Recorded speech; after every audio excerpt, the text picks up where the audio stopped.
नमस्कार. आज आपण एका अशा प्राचीन कथेत डोकावणार आहोत जी निष्ठा आणि शहाणपणाबद्दल खूप काही सांगून जाते. चला तर मग सुरुवात करूया. हा एक असा प्रश्न आहे जो या कथेच्या अगदी केंद्रस्थानी आहे.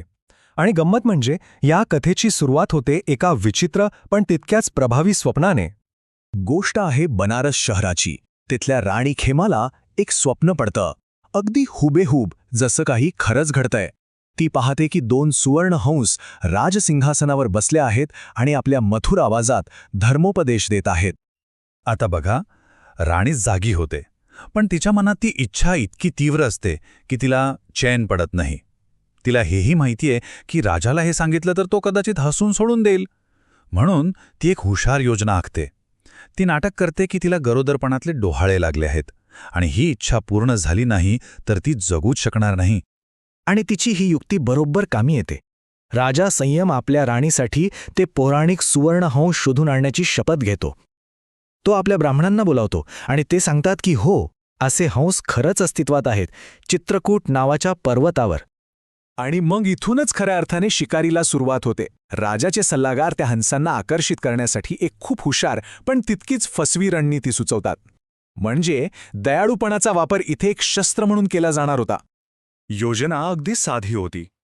एक असं नंदवन तयार करायचं ज्याकडे कोणताही पक्षी आकर्षित होईल.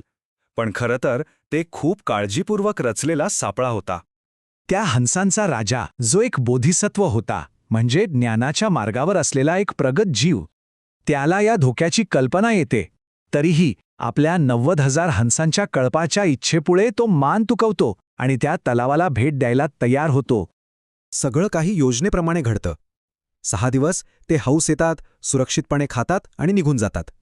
पण मग येतो 7वा दिवस आणि खेमक नावाचा पारधी आपला सापळा लावतो. विचार करा, राजाचा पाय फासात अडकतो.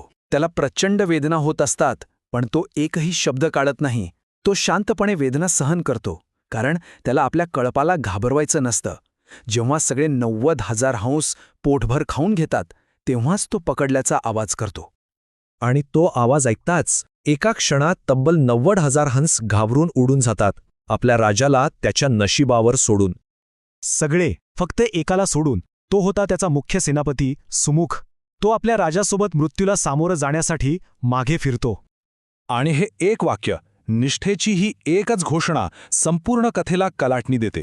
इथून सगळं काही बदलून जातं. हा तो क्षण आहे जो सर्व काही पुन्हा नव्याने परिभाषित करतो. आता पारध्यासमोर आल्यावर सुमुख पक्ष्यांच्या आवाजात नाही, तर एकदम स्पष्ट मधुर मानवी भाषेत बोलायला लागतो. त्याचं हे बोलणं, त्याचा तो सद्गुण पारध्याच्या थेट हृदयाला स्पर्श करतो.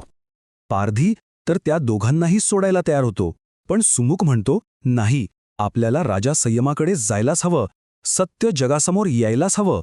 आणि मग ते राजदरबारात पोहोचतात, जिथे सुमुख राजाच्या फसवेगिरीचा थेट सामना करतो.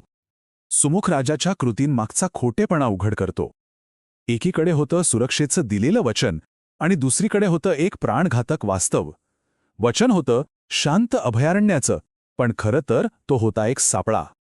राजा संयमाला आपली चूक कळते, त्याला लाज वाटते, पण त्याच वेळी तो त्या हंसांच्या धैर्याने आणि बुद्धिमत्तेने खूप प्रभावित होतो. तो नम्रपणे त्या दोन्ही हंसांचा सन्मान करतो, त्यांचे पाय धुतो आणि त्यांना सोन्याच्या सिंहासनावर बसवतो. आणि मग ती रात्र ज्ञानाची ठरते. हंस राजा रात्रभर संपूर्ण दरबाराला उपदेश देतो.